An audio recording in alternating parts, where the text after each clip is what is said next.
Avengers, Earth's mightiest heroes. They might just be holding out on us, and what they can really do might just blow you out of the water. Spider-Man, the friendly neighborhood web-slinger, holds back so much most don't even know he's doing it. One would think that when fighting an enemy, you would give that fight all you got. Turns out with Spidey, he usually holds back in those battles, going for injury rather than fatality. The storyline in Amazing Spider-Man 700s, when Doc Ock and Peter switch bodies, highlights the fact that Peter holds back. As the Doctor is running through the city, ruining Spider-Man's reputation, he encounters Scorpion and the two start fighting. Doc gets really frustrated and punches Scorpion's uncovered jaw, the only place without armor, and he takes it off with that one punch. Doc is very surprised by that fact and realizes that Peter's body has way more strength than he had been letting on. Hank Pym should have held himself back when it came to his wife. He acted harshly towards her, and it ended up almost being the end of that character's career. He lost most of his favor after laying hands on his wife Janet. Whether this was an artist misunderstanding or not, Pym did have some intention of hurting his wife, and that's never okay. He needs to not do that. Hank Pym had been prone to aggressive acts in the past, so pairing the past with this particular scene made the character lose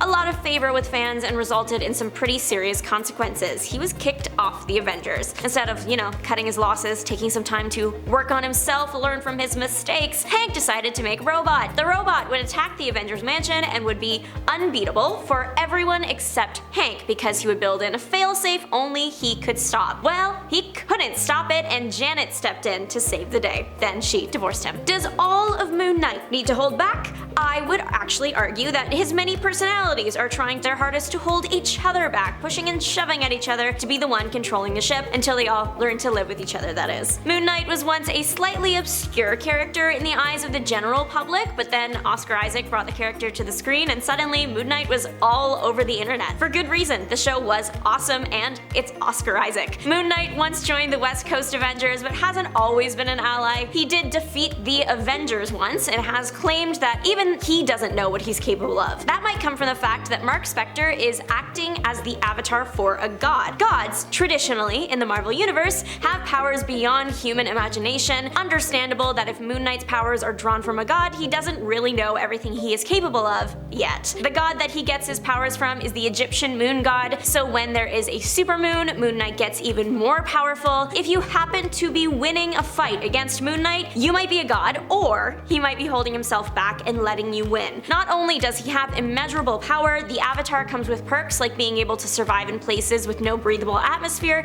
and immortality. Black Widow has been trained to be a killing machine pretty much her whole life, so I imagine when she is hanging out with the general public, she has to hold back that side of herself, wouldn't want the random person popping out at the subway to get attacked, We also don't want Hawkeye's family to get attacked, and yet she didn't hold back there, even though she needed to. In the Ultimate Universe, Nat sold out Hawkeye's family, resulting in them all perishing except Hawkeye. I read it, it was awful. This makes Hawkeye very angry, of course, and he hunts Natasha down. Finding her in a hospital bed, he makes her reenact the final moments of Jesus' lifetime and ends her right there. A far cry from the best friends we'd seen in the MCU that literally fought each other over who would sacrifice themselves to save the other. Let's combine these last 2 points and discuss Black Knight. Other than the name and team affiliation, no other correlation to Black Widow or Moon Knight. Black Knight is determined to be a good guy, but the blades he wields, the ebony blade, is determined to make him a bad guy. The ebony blade is tempting, it can cut through anything, stop death, deflect magic, but the catch is that it is cursed. As you use it, it slowly corrupts your mind, making you desire destruction and violence. The current Black Knight is Dane Whitman, who inherited the blade from his uncle. His uncle specifically requested that Dane not become a villain like him. Dane thankfully agreed. That now means he is in a constant state of pushing away the evil the blade is trying to nurture inside him. Dane was pretty much destined to be Black Knight. He was already trained in everything the hero needs: sword fighting, horseback riding, martial arts, strategy, magical knowledge, and science. It's good to know his moral compass is so strong, no one wants to know what this guy is like with all that knowledge and the forces of evil on his side. You know who needs to hold back? Captain America at the end of Captain America Civil War when he is smacking the goatee off of Iron Man. This rant is coming straight from my soul. I am an Iron Man girl, so I recognize that I am biased here. I also love Captain America, do not get me wrong, but Tony and I were like this. Let's just look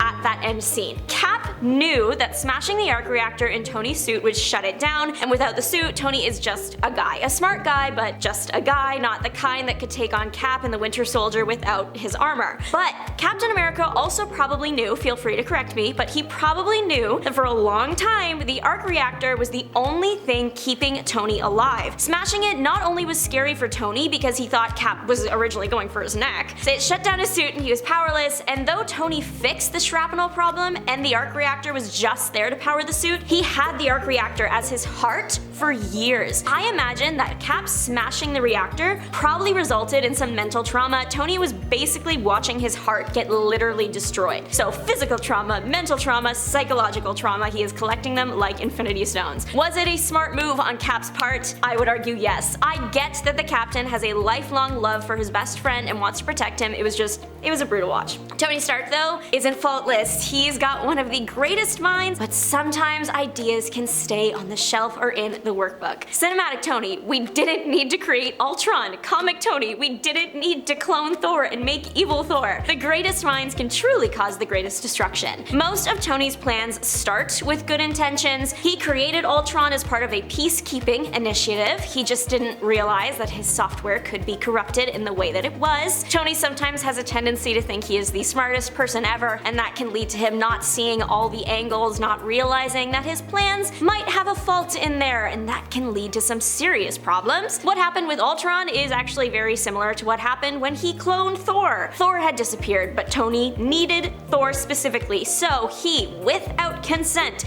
cloned Thor. Not only was Tony arrogant enough to think he should be allowed to clone a god, he also mixed Thor's DNA with Stark tech, cybernetics, making a robot Thor hybrid that he called Ragnarok. The clone turns into a bad guy, we all saw that coming, and Captain America no longer trusted Tony. The evil clone joined the Dark Avengers. It was a total mess. Thor, he's very powerful. He is a god, as we just covered. Turns out, the immense power he is showing is actually only a fraction of what he can do. The MCU and the comics have explored Thor's journey of realizing his full potential and learning to become a better person god. Thor was quite arrogant at the start, his fights weren't always fair, and his father, Odin, wanted to teach Thor that he needed to keep himself in check, especially when fighting people that were significantly weaker than him. So Thor was sent to Midgard to learn that lesson. Fighting with the Avengers, fighting humans, taught him that not every foe needs the full extent of his godly power. Sometimes holding back is the right thing to do.